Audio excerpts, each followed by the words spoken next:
কেউ শহীদ জিয়ার কোনো লেখা প্রবন্ধের কোনো বক্তব্যকে কেউ কোনোভাবেই খণ্ডন করার করেননি, চেষ্টাও তারা করেনি। কারণ সেই সময় যারা ছিলেন তারা জানতেন শহীদ জিয়ার প্রতিটি বাক্য, প্রতিটি শব্দ প্রবন্ধে লিখিত সত্য সেগুলি।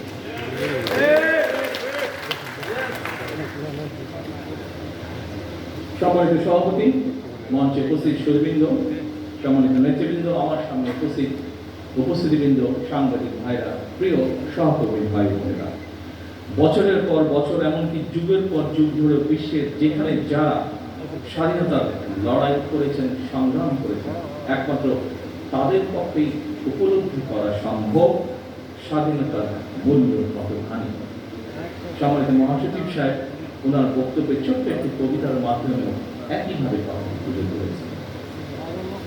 আমরা যদি একটু পাশে তাকাই তাহলেই দেখতে পাবো স্বাধীনতার গুরুত্ব এবং